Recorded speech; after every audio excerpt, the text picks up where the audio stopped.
एक चतुर्भुज ABCD किसी वृत्त के परिगत खींचा गया है। देखिए यहाँ पर एक चतुर्भुज है ABC और D।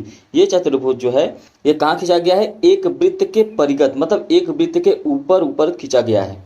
ठीक है, तो यहाँ पे सिद्ध करना है कि ये जो AB है इसमें अगर ये CD जोड़ दिया जाए, AB और CD जोड़ दिया जाए तो ये बराबर हो जाएगा AD और जो है AD और BC के बराबर हो जाएगा। यही हमको प्रूव करना है जो कि यहाँ पर दिया गया है। तो चलिए देखिए, यहाँ पर दो तीन चीज़ें जाननी जरूरी है। सबसे पहले आप ये जानिए कि यहाँ पर ये बिंदु है, यहाँ से ये स्पर्श रेखा है, इस बिंदु से ये स्पर्श रेखा है, एक ये पूरा स्पर्श रेखा है, एक ये पूरा स्पर्श रेखा है और एक ये पूरा स्पर्श रेखा है। इस तरीके से स्पर्श रेखाएं बनाई गई हैं। ठीक है, इसी तरीके से आपको ये भी पता होना चाहिए कि बाह्य बिंदु से वृत्त पर खींची गई दो अगर स्पर्श रेखाएं हैं, जैसे यहाँ पर देखिए एक बिंदु ये है, यहाँ से एक स्पर्श रेखा ये खींची गई है, यहाँ से एक स्पर्श रेखा ये खींची गई है ना। तो इन दोनों स्पर्श रेखा की जो लंबाई होगी, मतलब यहाँ से यहाँ तक की जो दूरी होगी, यहाँ से यहाँ तक की जो दूरी होगी, ये जो बिंदु मैंने अभी बताया, ये दोनों आपस में हमेशा बराबर होती हैं। ये दोनों आपस में बराबर होगी। इसी तरीके से ये बिंदु हो गया, यहाँ से ये भी दोनों स्पर्श रेखाएं हैं, इसलिए दोनों आपस में बराबर होंगी। ये बिंदु है, यहाँ से ये बिंदु, यहाँ से ये P और Q तक, ये दोनों आपस में बराबर होंगी। तो ये आपको पता होना चाहिए। ठीक है, तो आप लिख लेंगे कि दिया है कि चतुर्भुज ABCD किसी वृत्त के परिगत खींचा गया है। बस यही आपको दिया गया है कि एक चतुर्भुज एक वृत्त के परिगत खींचा गया है। इसके बाद आप लिखेंगे कि सिद्ध करना है। तो क्या सिद्ध करना है? तो यहाँ पे आप लिख लेंगे कि सिद्ध करना है। सिद्ध करना है, क्या सिद्ध करना है? कि AB प्लस CD बराबर हो जाएगा AD प्लस BC के बराबर हो जाएगा। तो ये सिद्ध करना है। अब बात करेंगे उपपत्ति की। उपपत्ति, ठीक है। अब यहाँ पर ध्यान से देखिए, तो सबसे पहले आप कहेंगे कि ये जो AP है ये बराबर होगा AQ के।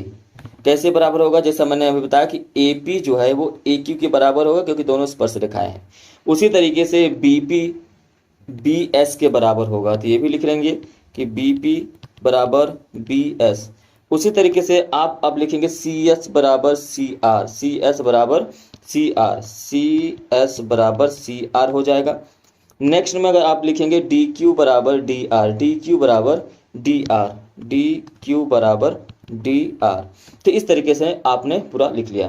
तो यहाँ पर देखिए, ये समीकरण नंबर 1 हो गया, ये समीकरण नंबर 2 हो गया, ये समीकरण नंबर 3 हो गया और ये समीकरण नंबर 4 हो गया। 4 समीकरण आपको मिल गए। तो यहाँ पर आप एक पॉइंट लिख देंगे कि बाह्य बिंदु से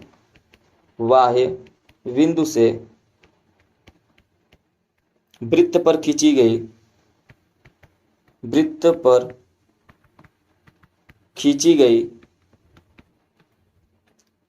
दो स्पर्श रेखाओं की लंबाई बराबर होती है।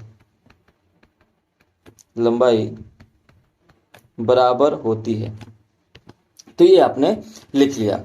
अब यहाँ पर आपने लिखा, तो यहाँ पर इसको आपने देख भी लिया। अब इसके बाद क्या करेंगे?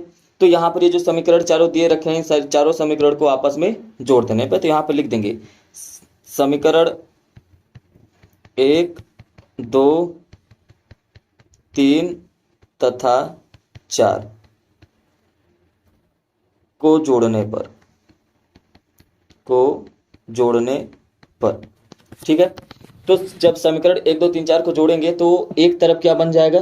तो आप देखेंगे यहाँ पे एक तरफ बन जाएगा AP BP CS और DQ, ये बराबर हो जाएगा AQ BS CR और DR के बराबर हो जाएगा। तो यहाँ पर आप अच्छे से लिखेंगे कि AP plus BP plus CS plus DQ बराबर AQ plus BS plus CR plus DR, ये दोनों आपस में बराबर हो जाएंगे। तो यहाँ पर ये जो AP प्लस BP है इसको रहने दीजिए, क्योंकि हमको AB चाहिए, है ना। क्या चाहिए? AB चाहिए। तो AP प्लस BP, अब इसके बाद DR प्लस CR कर सकते हैं कि नहीं कर सकते हैं? देखिए, ये जो CS है इसके बराबर में CR है, ये जो डी क्यू है इसके बराबर में सी आर है, डी आर है। तो इसके जगह पे आप लिखेंगे, देखिए ध्यान से देख लीजिए, ये जो सी एस है, सी एस के बराबर में सी आर है, डी क्यू के बराबर में डी आर है। तो यहाँ पर हम लोग पहले लिखेंगे, तो यहाँ पर आप लिख लीजिए, क्या लिखेंगे, A P plus B P plus D R plus C R बराबर इसी के हिसाब से इस तरफ भी ए क्यू और डी आर, ये जो ए क्यू है और डी आर को रहने देंगे, अभी मैं बताऊंगा क्यों। लेकिन ये जो बी एस है इसके बराबर में क्या है, बी एस के बराबर में बी पी है, और ये जो सी आर है इसके बराबर में सी एस है, इसको भी लिखेंगे। तो इधर हो जाएगा A Q plus D R plus B S plus C R. ठीक है, तो यहाँ पर ये सारी चीज़ें क्लियर हो गई। हमने यहाँ पर ये बड़ा सा इक्वेशन ला के रख दिया है। अब आपके दिमाग में क्या आना चाहिए कि आप कहेंगे कि ए पी और बी पी को अगर जोड़ दिया जाए, ये हमने इसलिए किया क्योंकि ए पी और बी पी अगर आप जोड़ दें तो ये ए बी बन जाएगा कि नहीं बन जाएगा, क्योंकि यही तो है ए पी और बी पी। देखिए पूरा ए बी बन गया, मतलब आप इसके स्थान पर लिख सकते हैं, इसके स्थान पर लिख सकते हैं ए बी प्लस उसी तरीके से डी आर और सी आर, डी आर और सी आर, डी आर और सी आर जोड़ देंगे तो क्या बन जाएगा, डी सी बन जाएगा। तो आप इसे डी सी लिख सकते हैं, लेकिन प्रश्न में सी डी दिया है तो आप इसको सी डी लिख दीजिए बराबर ए Q plus D are, A Q plus D Q, है ना, ये यहाँ तक थोड़ा सा जो है ए क्यू प्लस डी क्यू। ठीक है, डी आर को भी तो चेंज करेंगे, डी आर को, ये जो डी आर है इसको चेंज करेंगे डी क्यू में। ठीक है, तो थोड़ा सा ये यहाँ पे जो सी आर आपने लिखा हुआ है यहाँ पे लिखिए डी क्यू, तो इसको हम लोग डी क्यू यहाँ पे लिख देते हैं।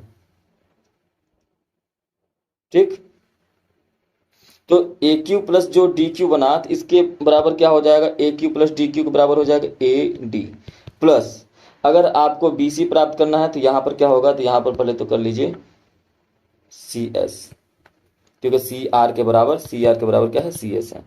तो यहाँ पर क्या हो जाएगा, तो यहाँ पर लिख लेंगे बी सी, क्योंकि ये B S plus C S बराबर बी सी। और आप ध्यान से देखेंगे तो यही हमको प्रूव करना था, यही हमारा क्या हो जाएगा, आंसर हो जाएगा।